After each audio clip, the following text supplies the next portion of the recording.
گھر کے رشتوں میں سکون پارٹ 16۔ میں نے کہا ہاں ابو، انہوں نے مجھے کہا تھا کراچی میں آصف کے لیے نوکری بھی ڈھونڈنا اور ہو سکتا ہے کہ ہم کراچی بھی شفٹ ہو جائیں۔ پھر میرے ابو نے کہا کہ یار کامران، پہلے تو اپنی نوکری تو ڈھونڈ لے، بعد میں ان کو بلانا۔ میں نے کہا ہاں ابو، مل جائے گی، آپ بھی کوشش کریں، میں بھی کرتا ہوں۔ پھر بنی نے کہا کہ بھائی جان بوجھ کے نوکری نہیں کرنا چاہتا، اس کو گھر پہ بیٹھ کے کھانے کی عادت پڑ گئی ہے۔ میں ایک دم حیران ہوا کہ اس کو کیا ہوا ہے، مجھ سے کیوں جیلس رہنے لگی ہے۔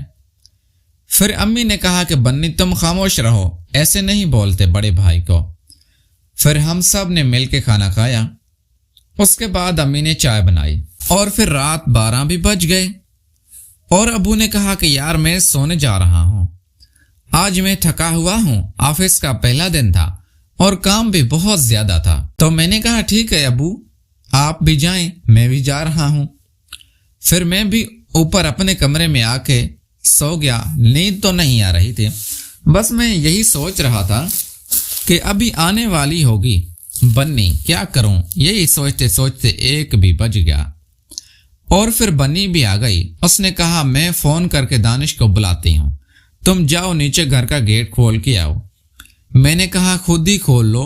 پھر میں نے کہا بنی تم اس کو جو بلا رہی ہو، میں کہاں جاؤں گا رات کے اس ٹائم۔ اس نے کہا بھائی آپ تھوڑی دیر باہر رک جانا، میں کوشش کروں گی، دانش کو بولوں گی کہ جلدی فارغ کر دے۔ پھر وہ نیچے چلی گئی اور پھر اوپر آئی تو اسی آوارہ لڑکے کے ساتھ، دانش کے ساتھ، اس نے مجھے سلام کیا، میں نے اسے جواب نہیں دیا اور پھر میں جا کر گھر کے چھت پر کھڑا ہو گیا۔ 15-20 منٹ بعد وہ ابھی تک بنی مجھے بلانے نہیں آئی۔ میں نے کہا جا کے دیکھوں خود۔ پھر میں جیسے ہی کمرے کے قریب آیا تو بنی کی عجیب سی آوازیں اندر سے آ رہی تھی۔ مجھے آوازوں سے ایسا لگ رہا تھا کہ دانش واقعی جاندار اور تگڑا انسان ہے، اسی لیے تو بنی مجھے اگنور کر رہی تھی۔ پھر میں واپس چلا گیا۔ میں 10 منٹ رکا ہی کہ بنی آ گئی، کانپ رہی تھی وہ، اس سے پسینہ بھی آ رہا تھا۔ میں نے کہا آ گئی، لگتا ہے کہ آج خوب محنت کی ہے اس نے۔ کہاں یقین کریں، میں 7 آسمانوں کی سیر کر کے آ رہی ہوں۔ میں نے کہا اچھا خود کو تو کر لی، مجھے بھی تو کرواؤ۔ اس نے کہا نہیں بھائی، اب مجھ میں ہمت نہیں ہے۔ میں نے کہا کہ کرو، اس کو کیا کروایا ہے؟ اس نے کہا نہیں، کل کرواؤں گی، اور پھر وہ بغیر بتائے چلی گئی۔ شاید وہ دانش کو پہلے ہی نیچے بھیج کے آئی تھی۔ اب میں پریشان تھا، ایسا کب تک چلتا؟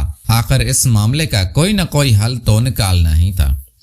پھر آ کے میں نے دیکھا تو میرے بیڈ کی چادر خراب تھی، وہ لوگ میرا بیڈ بھی خراب کر کے چلے گئے تھے۔ پھر میں نے بیڈ کو جھاڑ کے چادر کی ٹھیک کی اور پھر میں واش روم گیا، فریش ہو کے آیا اور میں آ کے سو گیا۔ صبح روز معمول کے مطابق مجھے امی اٹھانے آئی اور پھر میں نے کہا امی آپ نیچے چلیں، میں آتا ہوں۔ پھر میں نے عائشہ کو فون کیا، میں نے کہا عائشہ اپنا کوئی اکاؤنٹ نمبر بھیج دو، میں تمہیں ابھی 1 گھنٹے بعد 20,000 روپے سینڈ کروں گا اور تم آج کراچی کے لیے روانہ ہو جانا۔ اس نے کہا تم نے تو کل بھیجنے تھے پیسے، میں کل سے تیاری کر کے بیٹھی ہوں اور میں تمہیں شام میں بھی فون کر رہی تھی، تم نے میرا فون کیوں نہیں اٹھایا؟ میں نے کہا بنی وہ پیسے نہیں تھے میرے پاس، تو مجھے دوست سے پیسے بھی لینے تھے اور گھر کا کوئی ضروری کام بھی تھا، اس لیے میں رات کو لیٹ فارغ ہوا ہوں، بس آج بھیج دوں گا نا، تو وہاں جاؤ۔ اس نے کہا اچھا کامران مجھے ایک بات بتاؤ، میں یہ زندگی کا اتنا بڑا فیصلہ کر رہی ہوں صرف تمہارے آسرے پہ، مجھے وہاں آ کے دھوکہ نہیں دو گے؟ میں نے کہا کہ کیا ہوا عائشہ، پاگل ہو گئی ہو؟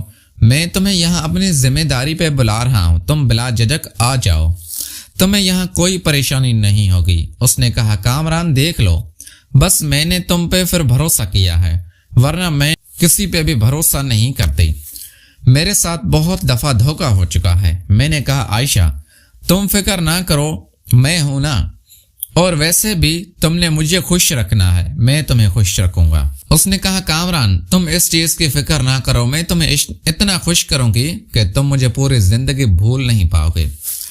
اس کی باتوں سے لگ رہا تھا کہ وہ اس کھیل کی ماہر کھلاڑی ہے۔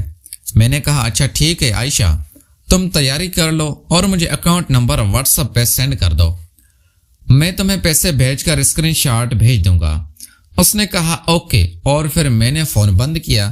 میں نیچے آیا، امی نے ناشتہ بنایا ہوا تھا، میں نے ناشتہ کیا۔ آج بھی بننے والے سو رہے تھے، لیکن اب میں نے ان کو اٹھانا مناسب نہیں سمجھا۔ مجھے بنی ایک آنکھ بھی اچھی نہیں لگ رہی تھی، اس نے مجھے دھوکہ دیا تھا، میں بھی اسے کسی نہ کسی جال میں پھنساتا ضرور۔ میں بس آج کل تھوڑا مصروف ہوں، یہاں سے فری ہو جاؤں اس کے بارے میں ضرور سوچوں گا، اس کو کیسے لگام ڈالی جائے۔ پھر میں نے کرن کو فون کیا، میں نے کہا کرن مجھے تم سے ملنا ہے، بہت ضروری کام ہے۔ اس نے کہا کیا ہوا کامران؟ تیسرا چوتھا دن ہے مجھے کراچی آئے ہوئے، ایک کمرے میں بند ہو کے رہ گئی ہوں، میں بور ہو گئی ہوں، اور تم نے مجھے نوکری سے بھی منع کر دیا ہے، میں کیا کروں؟ کچھ دن بتاؤ، میں تمہارا انتظار کرتی رہی، تم نے رات کو بھی فون نہیں کیا مجھے۔ میں نے کہا کرن بس میں تمہارے ہی کام میں لگا ہوا تھا، ایسے سمجھ لو کہ تمہارا کام ہو گیا ہے، مجھے ملو کسی طرح سے۔ اس نے کہا ٹھیک ہے، آج جس جگہ پہ آ جاؤ، جو گھر میں نے تمہیں دکھایا تھا، اور ویسے بھی ماموں فی الحال گھر پہ نہیں ہیں، وہ کہیں گئے ہوئے ہیں، تم آ جاؤ، ہم تھوڑی دیر باہر مل لیتے ہیں۔ میں نے کہا اچھا ٹھیک ہے، تم تیاری کرو، میں آتا ہوں۔ پھر میں نے بائک باہر نکالی۔ پھر امی نے پوچھا کامران کہاں جا رہے ہو؟ میں نے کہا امی روز روز آپ پوچھتی ہیں، میں بھی روز روز بتاتا ہوں، میں اب تنگ آ گیا ہوں، بتا تو دیا ہے کہ نوکری کے سلسلے میں بھاگ دوڑ کر رہا ہوں، ابھی بھی اس چکر میں جا رہا ہوں۔ پھر امی خاموش کھڑی رہی، اور میں پھر سیدھا کرن کے گھر کے باہر آیا۔ میں نے اس سے فون کیا، میں نے کہا کرن باہر آ جاؤ، وہ آ گئی۔ اس نے بائک پہ بیٹھے قریب ہی ایک چھوٹا سا پارک بنا ہوا تھا، ہم وہاں جا کے بیٹھ گئے۔ پھر اس نے کہا کامران بتاؤ کیا خوشخبری ہے میرے لیے؟ اب میں دل میں پریشان تھا کہ اس کو کیسے بتاؤں کہ میری اور امی کی دوست تھی کہ تم وہ بن جاؤ جو لاہور میں اس فیکٹری کی مالک بنی تھی۔ پھر میں نے ہمت کر کے بول ہی دیا، میں نے کہا کرن بات یہ ہے کہ تمہیں ایک میں سیدھی بات بتا دوں، یہ معاشرہ ہی ایسا ہے، ایسا کوئی بھی مرد تمہارے بغیر کسی لالچ کی مدد نہیں کرے گا، اور جو بھی کرے گا اس کو صرف ایک ہی مطلب ہوگا تم سے آپس میں، تمہیں یہ ڈیسائیڈ کرنا ہے کہ مرد شریف دھوکہ نہ دے، یہ چیز تو تمہاری پیچھا نہیں چھوڑے گی، لاہور میں بھی کراچی میں بھی۔